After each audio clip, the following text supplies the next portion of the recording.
Welcome to the Wildcast podcast, coming to you from Wildcast Studios with your hosts Adam Lund and Jeremy Boucher. Merry Clinchmas and welcome into the Wildcast Studios for another episode of the Wildcast podcast, your unofficial voice for all things Moncton Wildcats, presented by Alpha's Appliance Solution. Right now, KitchenAid Buy More, Save More event till the February 28th. Save $200 when you purchase any 2, $300 when you purchase any 3, or $400 when you purchase any 4 qualifying KitchenAid freestanding appliances. As always, listeners, I am your host, Adam Lund, and I am joined by your favorite co-hoster, Mr. Jeremy Boucher. How's your ears? That one stung, man. My bad. I should have warned you about that. Enthusiasm for the playoff clinching news. You know what's so funny about this Merry Clinchmas? Yeah. Is 89% of the teams in the league qualify for the playoffs. I know. I know. That is the best. That is the best part. I always laugh. I'm like, ever since I moved here, I've seen playoff hockey in Moncton every year. Only 2 teams don't make it because I wasn't here for the 16-17 year that didn't make it. But yeah, another year, another player. Like you've said many times, there wouldn't be a show if we had to do it in that year where they lost 25 in a row. No, there would have been some breaks. Yeah, we'll come back when you win a game. Yeah.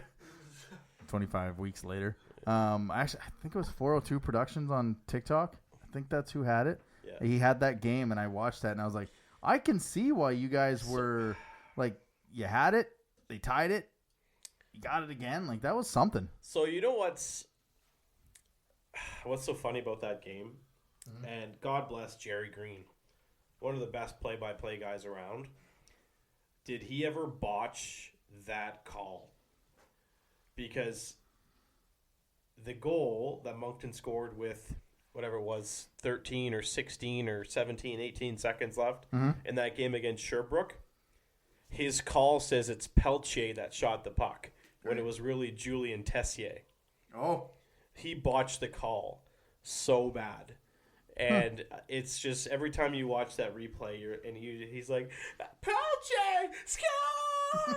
Yeah. And you're like, no, it's Julien Tessier. He actually shot the puck. Oh. So you look back on that, and it's so funny because there was one that I think Marty did last year where it was a nice goal. I think it was Mercier on a breakaway, but he said somebody else's name, and it was one of those goals that made the highlights of the week or whatever top it was, 5 or top 10, 5. Yeah. But it was a botched call because he said the wrong name. And you're like, oh, no, like that's like a moment. Like imagine the Peltier overtime winner against Rimouski if Tim Roselle would have said a different name. Like, the memorable goals like that, and it's just a botched call. Yeah. That one against Sherbrooke is probably the worst. I didn't even realize that it was Tessier and Peltier, which, I mean, the old Coliseum, they weren't definitely higher up there than they are at the Avenir Center. And it's funny because Peltier wasn't even on the team at that point. So he must have been thinking about another Peltier because I don't think Moncton had a Peltier on that team. I can't. Again, it was the worst team in life. Yeah. And Moncton life for sure. So for me to go and remember any of the players that were on that team, I just cannot do that. I don't think there was a Peltier on the 2016-2017 Wildcats. There was a Capinelli. I know that. There was Sear, McKenna, Capinelli. There was Tessier. Klima, Logan Johnston, Murphy, Talon, Cormier. Julien Tessier was the one that scored. Cam Askew. Yeah, those guys were all traded. Yeah. But there was no Peltier on the team. Not even close. So I don't know how Jerry Green came up with Peltier. And I'm pretty sure it was Peltier that he said.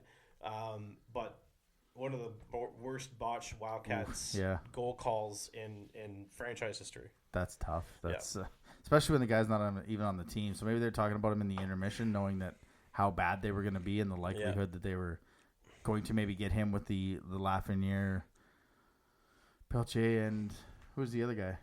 Sam Poulin. Mm-hmm. And then who went to Baie-Comeau? Legare. Yeah, and he was 4, right? Yeah. Yeah, that was pretty. Don't ask me who was 5. No, I can't think of it. No, I can't think of it either. You probably couldn't even think of the team. How was your long weekend, sir? How was your family day weekend? A lot of hockey. Yeah, a lot of hockey. A lot of hockey. There was the Friday night. There was the game. Yeah. And Saturday was just more like just a chill day. And Sunday was the afternoon game. Monday was the afternoon game. So there really wasn't much that went on.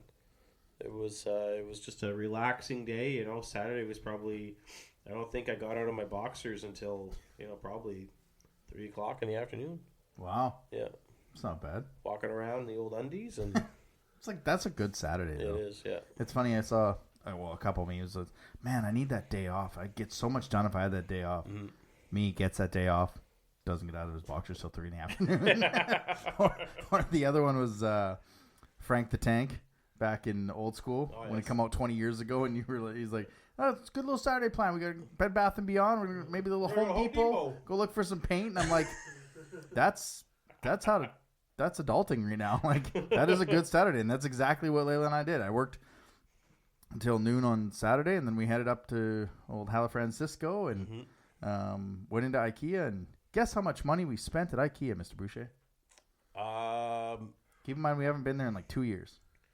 I hope 0. Yeah, but $500. $5. $5. Would you get Swedish meatballs? No, we went up and she bought a little plant for the thing outside, like our number thing outside. Right. We went up to look at the bed frames because we had an eye on a bed frame there, and thank God we didn't buy it and ship it, because once we got up there, we're like, that's not like, it looks cheap. Like, IKEA furniture is a marriage tester. It is a marriage tester. Waiting to happen. Yeah, we're at the point where if we buy it, she puts it together, and I don't have to do a thing, because it's, if you want to, for all the couples out there, you want to test your relationship, go to IKEA. Build something from IKEA from scratch. Yeah. Good luck. No, not even that. Or Jisic, whatever that store is in Alberta. I don't know if they have them out here, but anywheres. Yeah. But especially IKEA, if you want to test your relationship. Yeah, cheaply made material. Yeah. Don't just pay the $50 to get it delivered and assembled. Yeah, no, 100%. But yeah, it's nice little trip to Halifax. Stayed at the Barrington Hotel. I don't think it was any relation to Andrew, but it was different going down there when they had 4 feet of 4 feet of snow, and we have literally nothing. Yeah. I'm just like, this is so weird, but it was a good trip downtown. Didn't do a whole lot. Went to the Blue Nose for the first time restaurant. That was pretty good. Yep. If for anyone that worries about parking at the Avenir Center, I said this on the live yesterday. Just take a little trip ski down to Hala Francisco and park for a hockey game, and then come back here and complain about a parking. It's just, I think we drove around for 20 minutes. If you were staying at the Barrington, I would have just walked. Well, we had left because we were going to be charged for parking. Oh, yes. Okay. And so we were like, and this was we checked out at 12, so we had time. So we figured, well, it's an afternoon game. We'll get parking.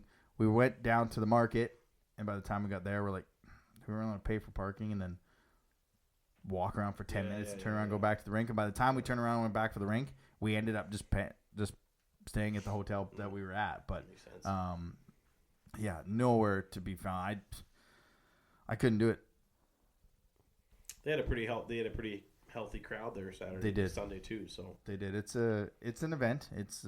I'll probably get into it in a little bit, but it was quite the event. I enjoyed my time there. The score made it much easier to enjoy.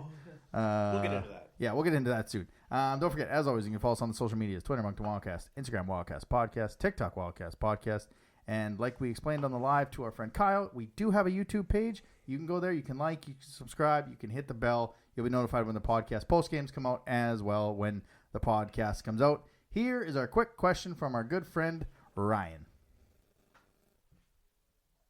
Hey, Ryan here. My question for you guys is, what do you think of Grenier on how he stepped up from the start of the season to now? Well, look. I've always been pretty hard on him when it comes to, I'll admit I thought he was going to be my whipping boy for this season, but he's quietly had a very, very good season.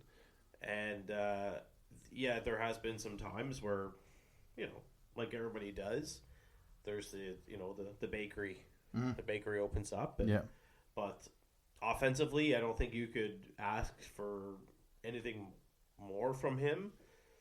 I'm pretty sure he is the highest scoring defenseman from... Well, no, because I wouldn't say that. I was going to word that incorrectly. Then I realized what I was going to say. But I think if you look at the first round, I think it was Jordan Turingi that was also a first round pick. Yeah. Well, he's got more points than. There we go. Your mic was turned. That's why I couldn't hear you. There we go. All right, there we go. So he's got more points than Jordan Turingi this season. Yeah. And I don't think a lot of us, considering the rookie season that Turingi had, I don't think we expected to see that 2 years later. So I don't think you can really complain. And I think it was, which game was it where he had that backhand flip off the glass that led to a scoring opportunity? Oh. Was it the Gatineau game or the Quebec game? It was recently. I think it was the Quebec game in Quebec. Yeah, but he banked it off the glass on his backhand. Things we were looking for last year. And it literally led to a goal. Like that got the puck out of the zone and led to a rush, which led to a goal. I haven't seen him make a better play in his 3 years here in Moncton. Like, that was pro next level skill. And I mean, give me more of that.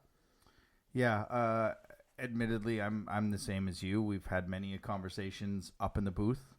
And look, we've said it to each other.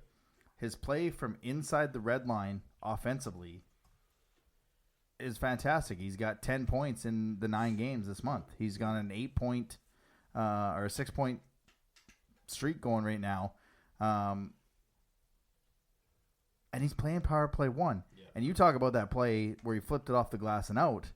That was probably the best play until that tying goal Sunday where he kept that puck in. Yeah. And not only kept it in on a bouncing puck, kept it in and was able to spin around and get it over to Forte Jondron onside. A lot of guys rush it. It ends up kind of rolling off their stick. He was able to get it over to him. I don't think we get a point in that game if he doesn't make that play.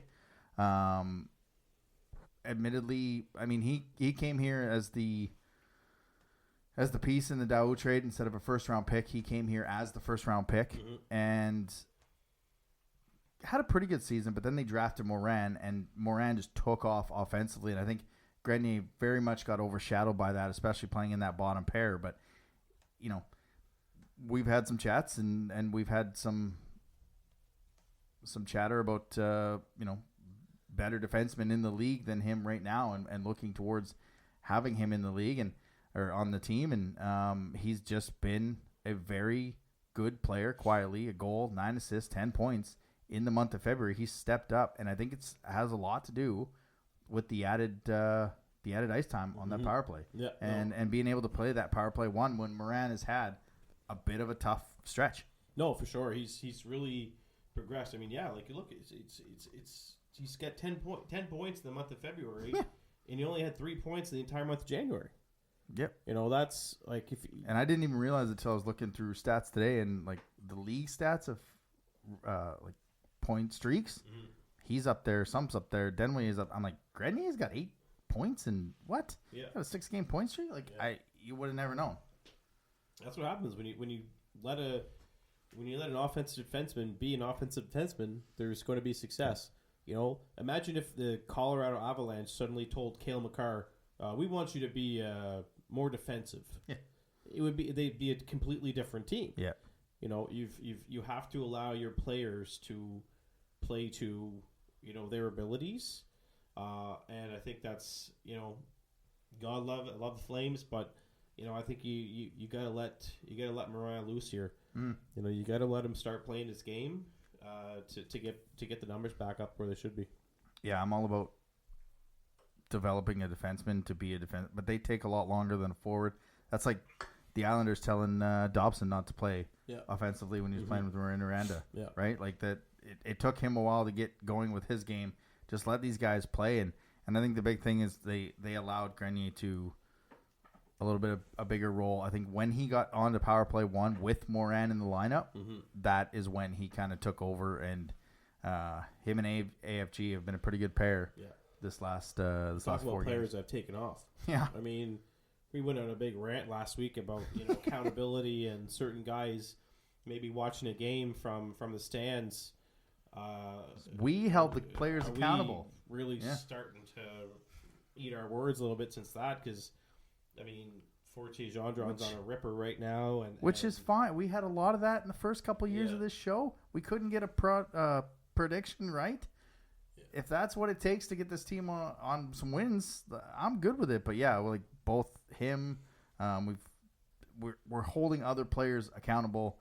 We'll talk about one that is being held almost too accountable a little bit later. But yeah, no, that's a great question, Warren, and he's one of those players where he's quietly turned it up and should get a little bit more playing time, and more than likely going to stick with that power play 1 right now for the foreseeable future. Don't make a change. Nope.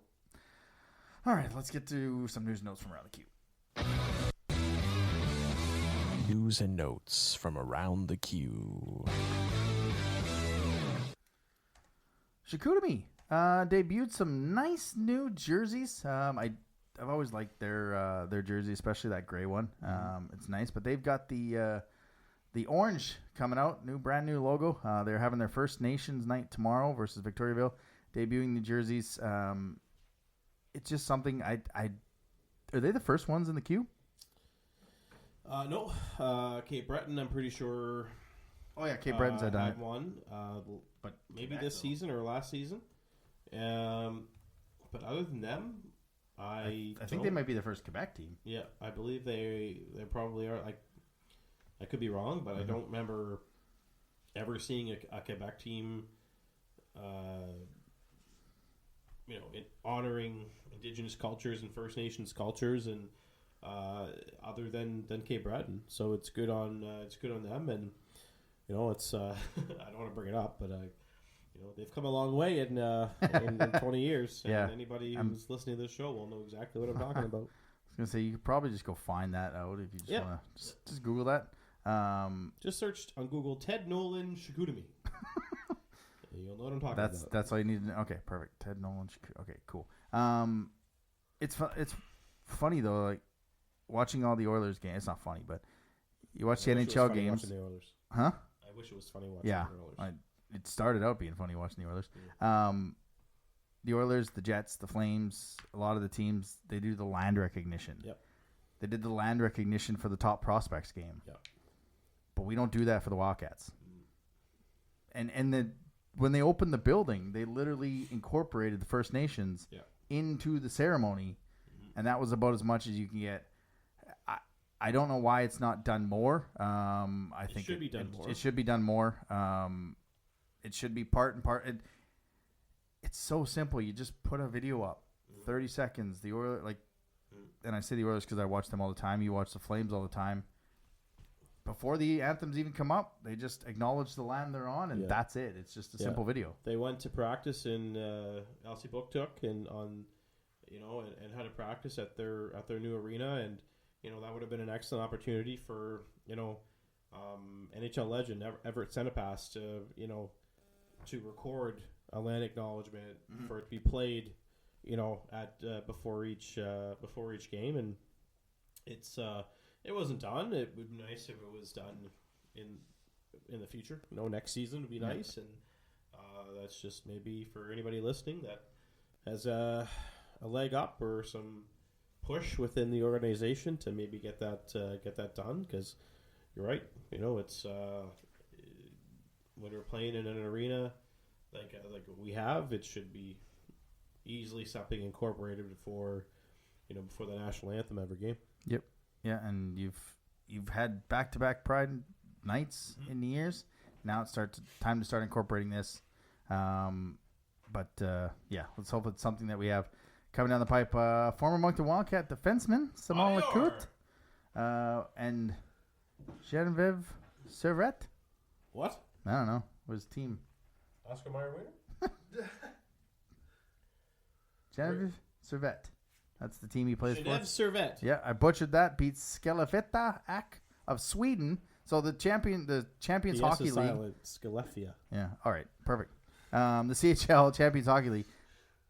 Their semifinals were like 3 weeks ago, eh? Yeah. And it took like a month to have this 1-game final. Not even like 7 games, but they ended up beating them, winning the championship. Some players on his team, Valtteri Filppula from the Detroit Red Wings. Yeah. He plays with them. There's one other one that Maybe some Q players on that team. Former Q players. There could be. Where's the roster? Oh, lineups. There we go. That big word that says lineups. Yeah, Valtteri Filppula plays Marc-Antoine Pouliot. Martin Zekals played for Rouen Aranda. Oh, really? He was a Euro. Daniel Winnick was a former NHLer. Probably a few different ones. Simon Lacoute. Simon Lacoute. And I thought there was one. Oh, Josh Juris. I know he played in the NHL. Oh, yes. So. Wasn't. Oh, no, that was in Sweden. Never mind. I was Yeah. going to say Axel Sandin Pelika. So, congratulations to him on one of those players that I remember on one of our shows with Chris. We talked about 20-year-olds coming back, and I banged the table for Simon Lacoute to come back. And he had an impact in that first half. So good for him on winning that championship.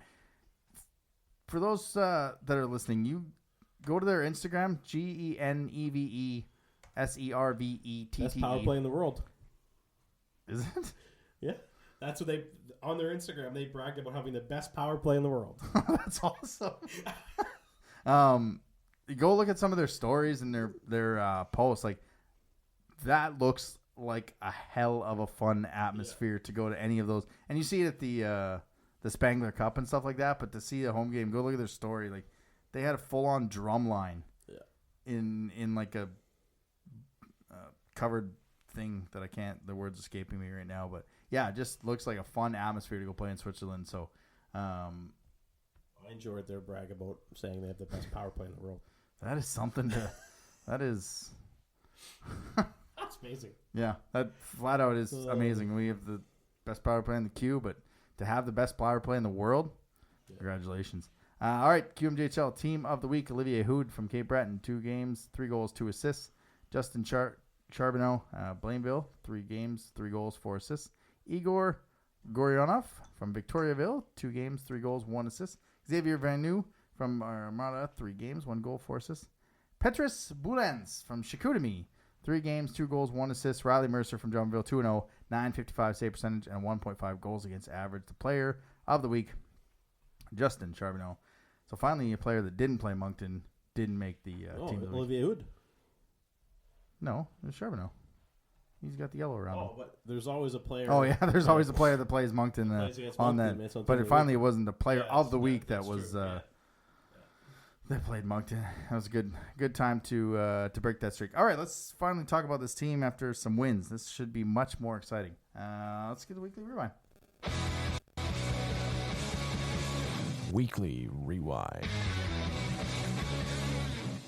Wildcats go 2-1-1 on the weekend, bringing the record to 30-17, 4-3 for 67 points on the season, which is good enough to clinch a playoff spot, like I said off the top. Second in the Maritimes, still holding on to that, and still hanging on to third in the conference, which would be a first-round playoff series with Chicoutimi.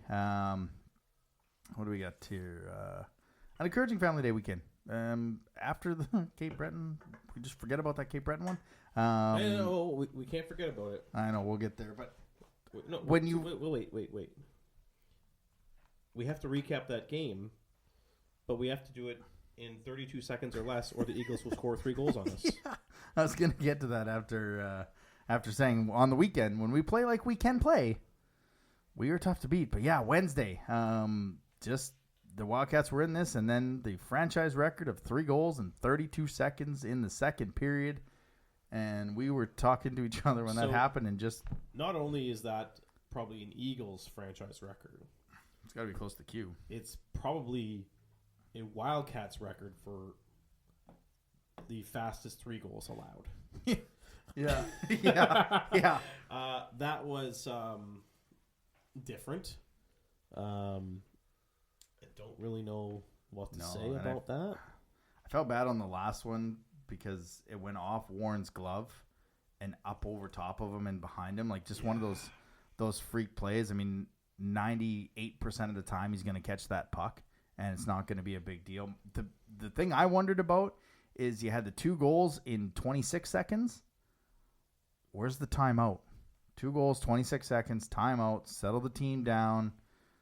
Sure, you may have been scored in the next 7 seconds for a franchise record again, but call the timeout, settle the group down. We talk about this being a young team. Well, 2 goals in 26 seconds. That's the perfect time to call a timeout and settle them down.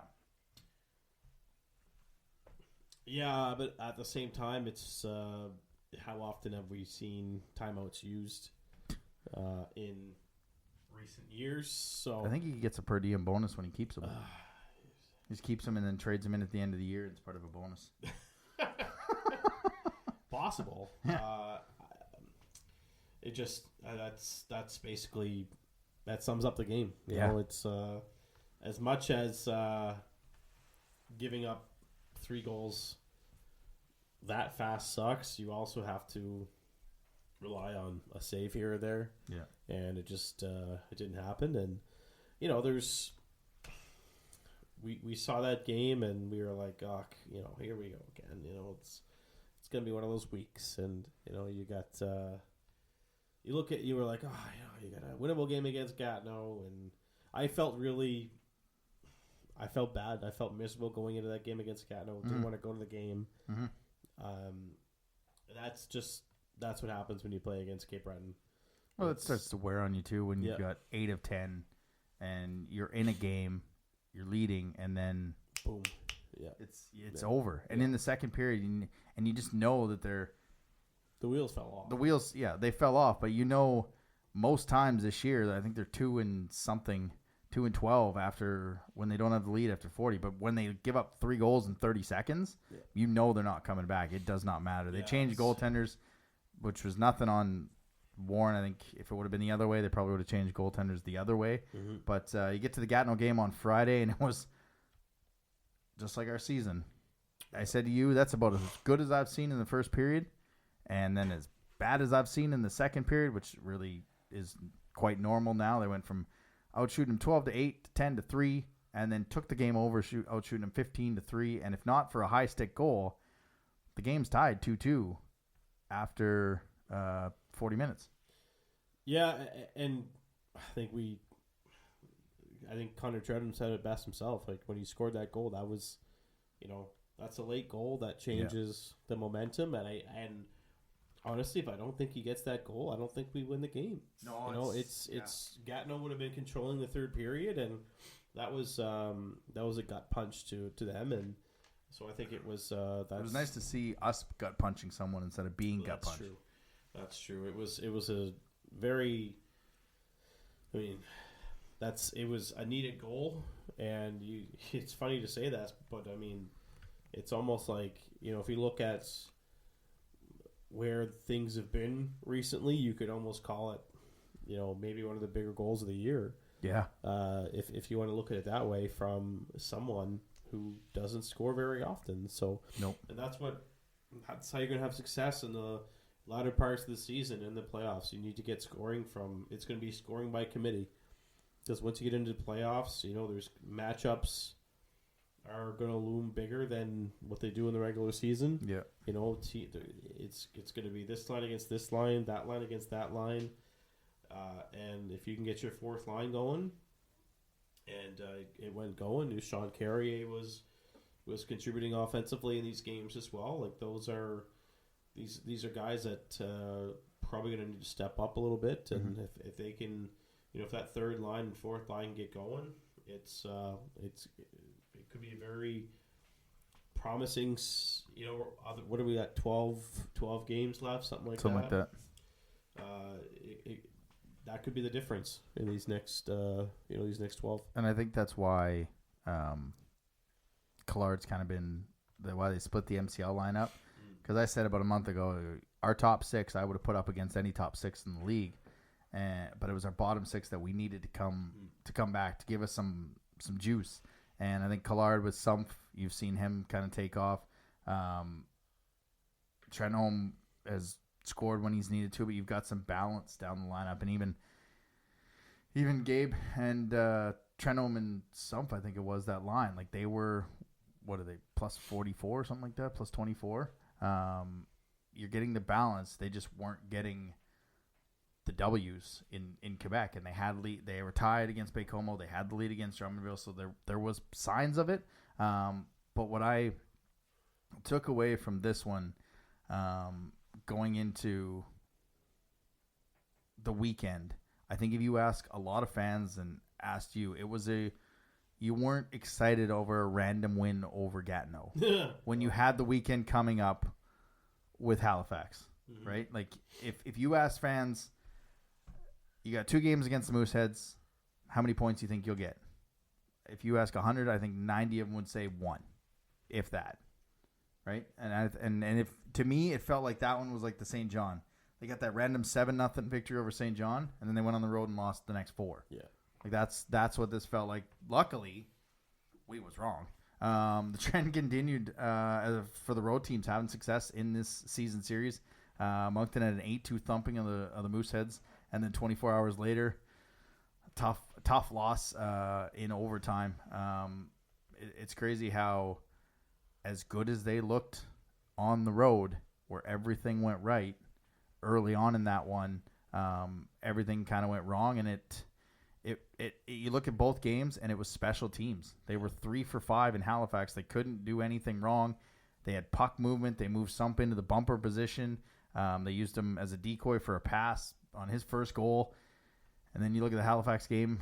We can kind of put these two together. They spot a team, a 3-0 lead. They fight their ass off to come back. But special teams sucked the life out of them in this one. Yeah, you're damn right. Considering they spent almost 50% of the third period on the man advantage. You get a 4-minute power play, and then you get a 5-minute power play. And Halifax has more chances on the 5-minute power play. Yeah, and it's just, that was probably the most frustrating thing about it for me, is you gave them the better chances, and you did nothing to take advantage of 9 minutes on the power play when you probably would have had 3 or 4 power play goals the night before if you had 9 minutes of power play time. It was a tale of 2 teams. The funny thing is, that Sunday game,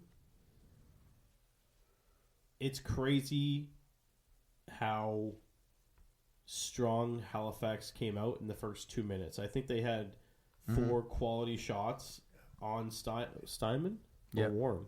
Steinman played both. Yeah. In the first 2 minutes of those games. I think it was Catafor who missed. It was either Catafor or Reynolds who missed an open net on a breakaway or on a deke. From the puck came from behind the net. He's wide open. Went to go to the backhand. The puck just goes off his stick. Yeah. The first 2 minutes, they had 4 quality scoring opportunities. Yeah. And then it was just like... Yeah. Collard disappeared. Sumpf got that kind of alley-oop type play, and he was in alone, and the puck was behind Milner before he moved. And then it almost seemed like Halifax kind of fell apart and took 3 straight penalties against the top power play in the league. And that was kind of what did them in. And I texted producer Kyle about the game, and he said, how are you feeling? And I was like, I'm nervous because it's 3-0 and it's a hell of a start, but there's still 40 minutes left. I wasn't unnervous until 9:25 in the second period when OJ made it 6-1, because you just know that, and it's happened before on both sides. Remember, Halifax got up 4-0 last year, and we came all the way back and won 5-4. The very next day, Halifax got up 3-0, 4-0, and we ended up coming all the way back and almost won it again. So when you get up that early, as good as it feels, and they had a high stick that was taken away, pretty sure Sumpf had a hat trick. I'm pretty sure that one of his shot in the third period went past Milner. Through the net? No, it looked like it hit the crossbar, but from our vantage point in the booth, the net moved. So I don't know if the net moved because the puck hit the crossbar so hard, but like it could have been 10-1. Yeah. But at 3-1, when Reynolds scores that goal and gets their crowd going, I'm like, oh, here we go. Yeah, we're in for a show. Here we go. You just at 5-1, I was like, okay, next goal wins. You know, I had that mindset because I was like, they're somehow going to blow this. Yeah. And Well, you know what it was for me when we got up 2-0 and the high stick goal. It was thought three that was goals a on. change. It was Yeah. 3 goals on 5 shots at that point. They get the timeout for the media timeout. Russo's coming in. Then it's no goal. So I even said it later. I'm like, perfect, no goal, and Russo's coming in. Yeah. He's gonna shut the door. And then we scored again, and then they scored, and then we continued to go. But it just, you can't feel secure when we're playing Halifax, home or away, and I'm sure their fans felt the same way at 3-1, 4-1. They're like, just get the next one, just get the next one, and that's. I didn't feel safe either until it was 6-1. You know, I literally it was like, okay, 5-1. I was like, why do I not feel confident? And then OJ made 6-1. Okay, we're good. Yep, we're good. That's when I went upstairs to start cooking supper because I was like, okay, so we're good. Yeah, we're good. And then Sunday it was the same thing. Like at 4-0, which is completely opposite. At 4-0, I'm like, well, this one's over. I don't know if we're gonna interview anyone. We might as well go home. This thing's gonna get to 8-9-0. You knew Russo was gonna be better. Yeah, like you can get 6 past him. He's gonna have an off night. He wasn't starting, but I did like what they did where they didn't put him out in the third period. Mm-hmm. He'd given up 6 goals. He was likely going to start the next game. Yeah. You're not letting Moncton continue to put pucks past him, which in the first period, when it's green, don't shoot here. Just like Miles Mueller's. Corners are your babies. Mm-hmm. Put them up in the corners, and then you give that guy the ability to make easy saves. You're going to have a tough night. Yeah, like Brent DeBourne said, he's a world-class goaltender. Yeah. And that's what I mean. He's not a goalie. You got to make a move. He's athletic, but if you make a move, he's going to be tough. Yeah. You know, he's a goalie that's going to be playing a lot down the stretch and a lot in the playoffs. I think fatigue is going to catch up to him. And, you know, if you're a team that's facing Halifax in the first round and into the second round, you have to capitalize on that. He's World Juniors, you know. Long playoff run last year. World Juniors. He's going to be tired. You know, it's goalies probably lose 5 to 10 pounds a game. Yeah. And you've got to make him work. You got to get at him and put shots from every direction. Just not in the logo. Yeah, that's he had 70 games last year, 49, and then 21 in the playoffs. He's had 34 of their 53 this year. Plus juniors. Plus World Juniors. Steinman last year, now they didn't go all the way to the final, but he played 52. So, I mean, he did play quite a bit last year too. But at some point, and it might not be round 1, but if you can stretch Halifax to 7, and then into that second round, I mean, at some point, you might be able to catch him on more if not. But that's why these next games, and I wish we played the division, the Eastern Division, what's the Eastern, so that we could take care of Rimouskis and Chicoutimis who are chasing us. But we asked Coach Heptich about, do you look at the schedule? Do you scoreboard watch? Do you kind of take care of your own game? And 100%, you take care of your own game. But this, I worry about Moncton falling out of home ice advantage, because you got Rimouski chasing 3 points behind, Cape Breton 6 points behind. We're going to play Cape Breton a few more times, but you need that third seed for no other reason than I feel better playing Halifax in round 2 than Baie-Comeau in round 2. I don't necessarily think I'm not saying we're going to beat Halifax, and that's why I want them in round 2, and I'm not going all Leafs and we want Florida. But based off the season series, I have a little bit more confidence taking on Halifax than I do Baie-Comeau in that second round as a 3 seed instead of 4. You know what? I disagree. Yeah. I think Baie-Comeau is a more favorable matchup. only on the basis of I'm not very high on Gravel as a goalie. One of their best defensemen, Emil Chouinard, is out. And other than their top 6, there's not much there. Right. And it's going to be the Bullard brothers are very good, but they have no playoff experience. And I think that's going to be one of those things that maybe doesn't necessarily come back to haunt them, but I think it's going to be a weakness of theirs going into the playoffs. I think I'd rather play Baie-Comeau in round 2 than Halifax. And that one would be a 2-3-2, so all you got to do is steal. We've done it before. One. Oh yeah, and you have that playoff success up there, so maybe that creeps in. And you look at the matchups again, month away. Baie-Comeau against Charlottetown. That's a tough draw for Baie-Comeau. That's what I mean. Like Halifax Bathurst is a tough draw as well. I think the worst case scenario right now for Moncton would be somehow ending up with Cape Breton in round 1. 100%. Like that. I'm sorry, but we said this last year. We want nothing to do with them. I'm out. Yeah. I am out. Yeah. No, I. Like, it's weird how these 2 years are mirroring each other. We'll be using their new sponsorship we'll be putting their new sponsorship with the bunker to good use there for playing Cape Breton in round 1. Wasn't that 2 years ago? We'll be out before the new Taylor Swift album is released.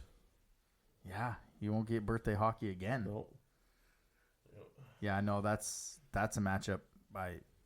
Same as last year. I wanted, and I'll probably be doing that on Twitter as we go and having the standings go, because last year I wanted Cape Breton ran our show all year, and they do it again. And they haven't run our show like they did last year, but they are just, we have difficulty with them, whether it's here or there. And I don't know if it's the way Robitaille has them going or it's the travel or what it is, but there's something with that team that we just don't have success. So it's crazy the way these 2 years are mirroring each other, of a hot start, a big losing streak. Now we've won 2 of 4,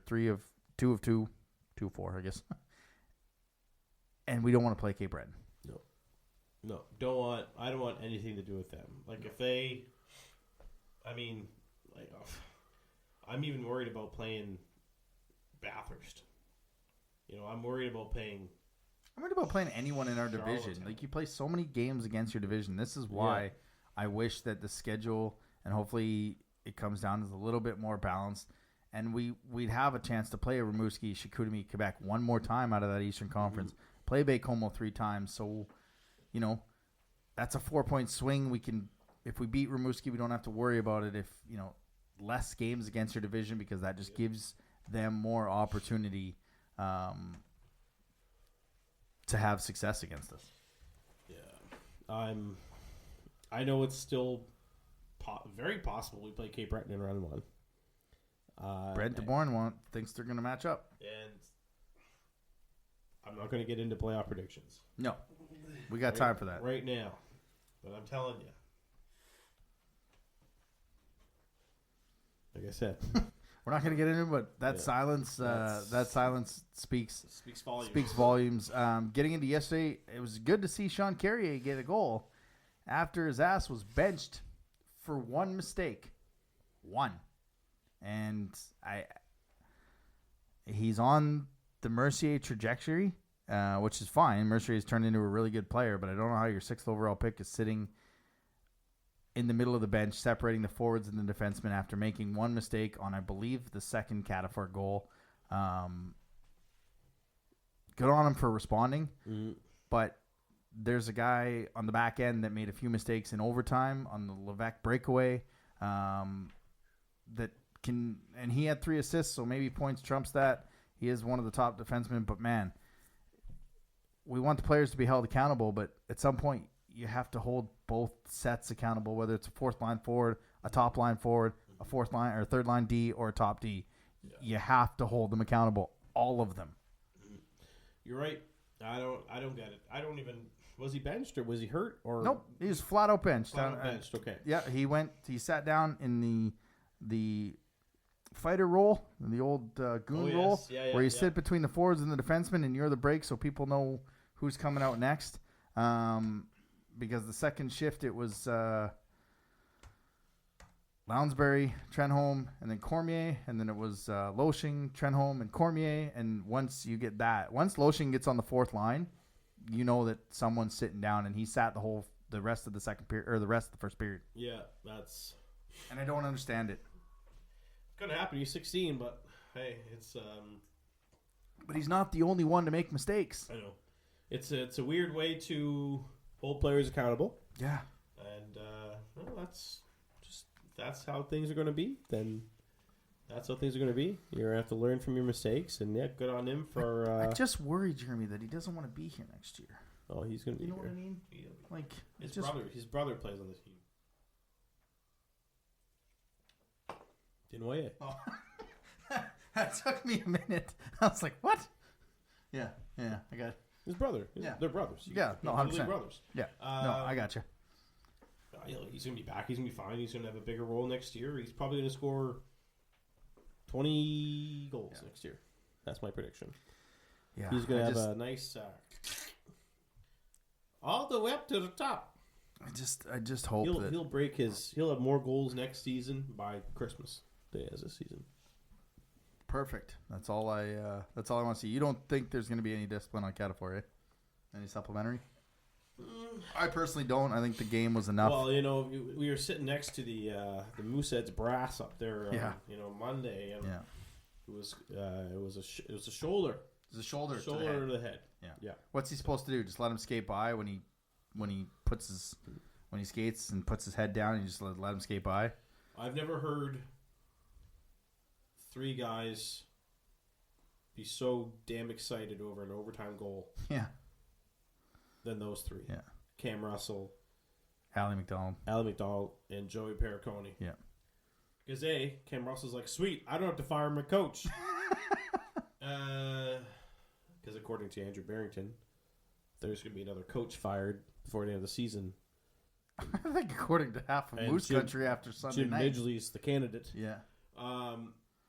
They were quite excited. And from a Wildcats fan's standpoint, I think we're happy to get a point. Yeah.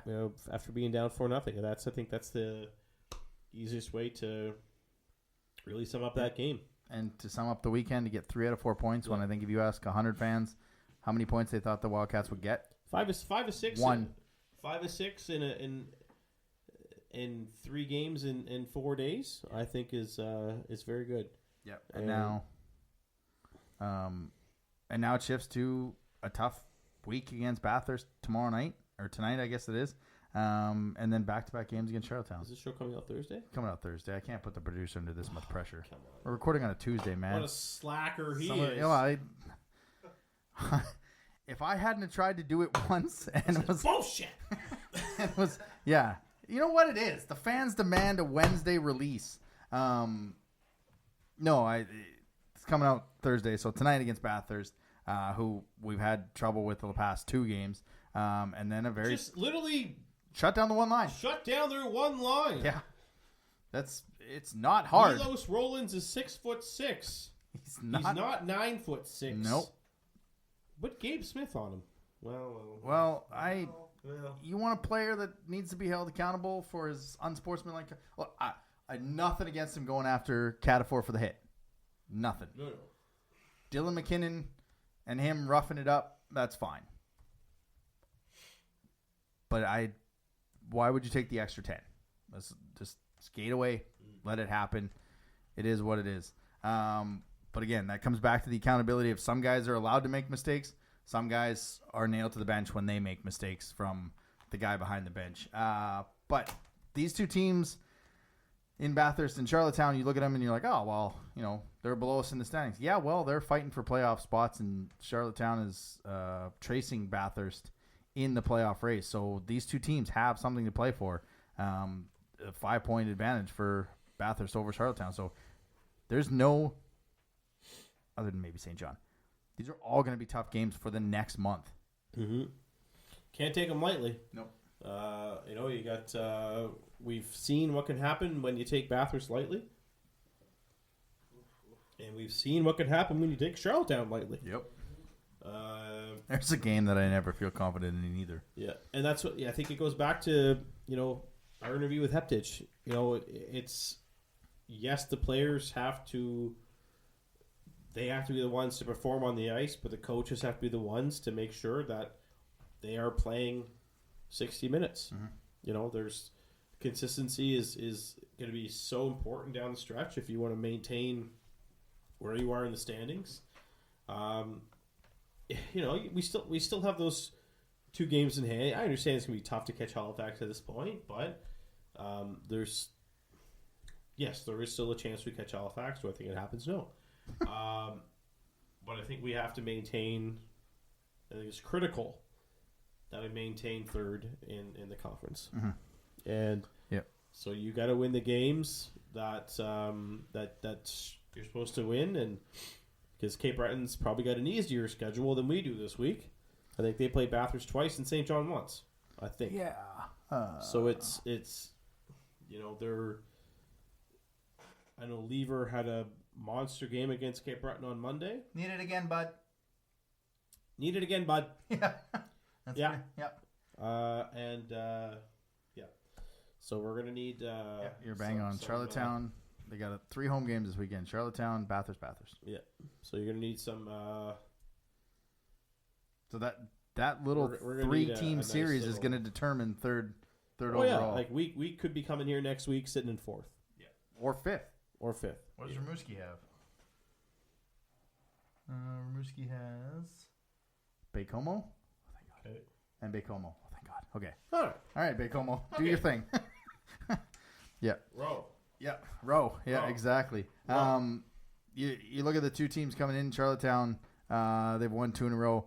Both Bathurst and Charlottetown are kind of struggling. Bathurst 3-6 in their last 10. Charlottetown's 4-4 in their last 10. But again, you can't look at the standings. You have to look at the opponent, and you have to take them seriously. You've been caught twice by Bathurst. You can never count Charlottetown out the way they play. They've taken us to overtimes and shootouts all year long. So Bathurst tonight, one line, put Boutin out against that Rollins line. Yeah. Just let him shut down Rollins. Let that happen. Let the other guys. I know you're not a big fan of 63. I am. Yeah. I am. He's just. I think it's the doldrums of winter. He's just kind of struggling a little bit. I think he's probably had the best quiet, other than Grenier. Mm-hmm. Has had a quiet season. He's one of those guys. Mm-hmm. Again, first year in the league, he's going to make mistakes, but I don't notice him very much. And I think Boutin with him is. I like that. I like that. I like that a lot. Yeah, I don't know if it's maybe he's just kind of hitting a rookie wall. Mm-hmm. But the past couple games I've noticed he tries to force it up the wall a few times like we saw last year. Yeah. And we just kind of get in trouble. And that's just kind of bugs me because of the fact that so many times we can't get the puck out. Honestly, so I think that's what it is. It's more the rookie wall that he's hitting, and he's just had a couple games where he struggled to get the puck out, and that'll happen. I think he's going to be a totally different player next season. Totally different. Yeah, I think, and playing with Boutin will help all year. That'll be big for him. Are you ready for everyone's favorite part of the show, sir? Yeah, I am. Yeah. Okay. Oh yeah. Oh yeah. All right. Oh yeah. Oh Jesus. Eric Murray, realtor. Buy our house from him. Stick tap of the week.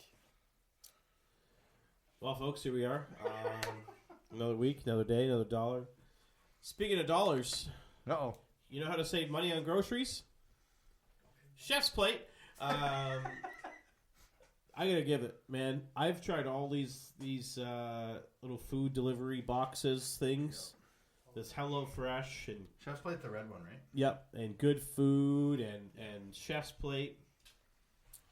I think Chef's Plate has saved my marriage. And I love you, honey. But we actually enjoy cooking together. We do everything as a couple. Where it's some days like, You okay, guys cook together? yes, Like lovingly? yes. Holy. Like tonight, we made that. I showed you the picture. Oh, of the steak. Oh, God, that looked good. the Steak and it was- mushrooms. It was a truffle butter Oh. steak with Yeah. garlic, mashed potatoes, and roasted broccoli. This is brought to you by hashtag not a sponsor at all. And like, God love her. She roasted the broccoli. She mashed the potatoes. But I was responsible for the steak, and I think I nailed it. Ramsay style? Ramsay style. Nice. You're like, Medium rare? baste it. Yeah. Daryl. Daryl. I'm not allowed in the kitchen. No? No, oh God, when Oh. we try to cook together, no, it's So I think Chef's Plate is if you're in a loving relationship and you want quality time with your significant other, try these cooking boxes because I think they're really fun. Yeah. But don't assemble a bed frame from IKEA together. yeah. If you're in a loving But relationship, cook together in the kitchen. Yeah, It's exactly. very romantic. There's ample opportunities for butt slaps. yeah, oh, 100%. Like good Yes. job, honey. Like those potatoes look real nice.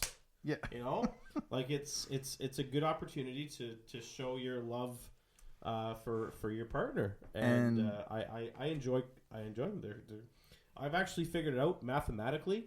yeah. Oh, what? I don't know. It costs us probably about the same amount of money on these food boxes than it does to buy groceries. Yeah, oh yeah. And I'm like, well, Do you have the meal for 2 or the meal for 3? for 4. I like to eat for 2. Oh, okay. So, Fair enough. I love it. I think instructions and everything. If anyone wants a code for free box, just hit me up there. We'll get you a free box. And if it's I say free box with, there's always a catch. Always a catch. You gotta pay shipping or you gotta pay something like this. Yeah. But no, man, that truffle butter steak with garlic mashed potatoes and roasted broccoli was damn good. And the other good part about it is when you finish with the food box, you have the recipe to cook future. again. Exactly. And Yeah. when we're done here, I will go show you our binder of food box deliveries. Binder. It's about yay thick. Oh. And we used to get those in Calgary all the time. Yeah. Yeah. They're great, man. I They're think so we good. got to a point where it felt like we were running out of things to eat. Yeah. And I love the variety. Yes. Like we got another one today and it was like spicy barbecue noodles. I'm like, oh, ramen. I love ramen. And there's like spicy meatball. Oh, yes, nice spicy meatball. Spicy meatball. And there's like a pizza. And there's like this and that. I'm like, oh, I love these things. It's cheaper than new groceries. Thanks, 100%. Chef's Plate. Hashtag not a sponsor. The Stick Tap of the Week, sponsored by Eric Murray Real Estate with the RE/MAX Avante team. If you're looking to buy or sell a home in the Greater Moncton or surrounding area, make sure to check him out on social media or give him a call at 506-863-8802. You know what else saves marriages? Beer. Twisted tea. Du frère, thé à fusée. Oh, you're fun. Well, that brings us to the Wildcast World Cup of the Week presented by Rosemary Lynn Massage and Spa. Don't forget they have a loyalty card. When you book 9 services, you get 1 free. If you want to take advantage of that, call to book an appointment 506-830-1224 or book with them in person at 1224 Mountain Road. We talked about some of the players that were having good weeks. I had a few choices coming into this show. Grenier's got a 6-point streak. AFG's got a 3-goal streak. Denway's got 8 points in 5 games. But I'm going to the player that's averaging more points per game this month. He's got 15 points in 9. He had 7 points in the 4 games this weekend, including 2 goals in Halifax. And like I said, I was pretty sure he should have had the 3rd, but they thought it was a crossbar. Either way, points in all 4 games. Wildcat of the Week is number 26. Sump Pump, Julius Sump. He didn't have hockey cards growing up. No, I read that. He was part of the team community Yeah. member thing. That's But friend. now he likes to trade them. Yeah, friend Stefan Paquette wrote about him. So, community moment. Ah, yes. Which it seems a little weird that they didn't have hockey cards in Germany. Like, there's no hockey cards there. Drastil. Marco Sturm. Bob, we had a baby, eat somebody.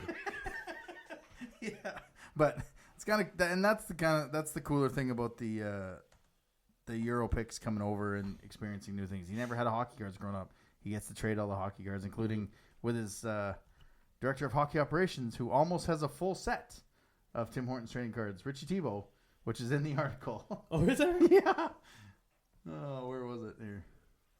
I think we need a hockey card. I don't get it. Friend like Eric Murray, like is selling $2,000-$3,000 cards, and I'm just like, if everybody has those, how do you buy and how do you sell those? I don't. Be a Wildcast podcast hockey card. We can autograph them at the autograph table.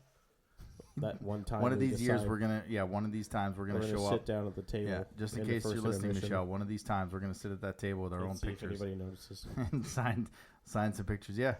Wildcats general manager Richie Tebow also took part in the hockey card trades. Unsurprisingly, he enjoyed the stay very much. Quote, "I'm trying to collect the entire series. I'm still a few cards short. The guys love this kind of event, and they didn't hesitate to chat with the youngsters and exchange cards with them." So that's why he makes his deals on draft. he trades with kids, and then he uses that knowledge to see what he can get. But that's going to do it for this week. Again, don't forget, we still have the contest where you can win a Wildcast night out with the help of our friends from Kelsey's. We've teamed up to give 2 tickets to the Bay-Como game February 29th against Moncton and a $50 food voucher. Go to our Instagram. Make sure you follow both of us. Tag the person you want to bring for a bonus entry. Share it to your story. Tag both of us on your story, and you will get 2 bonus entries. The contest closes Monday the 26th. And tonight, or Saturday at the Avenir Center, it is the 2nd annual Pride Night. Good to see that they are doing another one. We, honest to God, thought they were only going to do one. Yeah. So. Yeah, no, it's good. I'm excited for this one. Yeah. I want to see some Pride tape. Yeah. There's a few players out last year that had it. Hopefully it's something that all the players can partake in. But that's it for us. For Jeremy, I'm Adam. See you next week. Thanks for listening to another episode of the Wildcast podcast. Follow us on social media at Moncton Wildcast.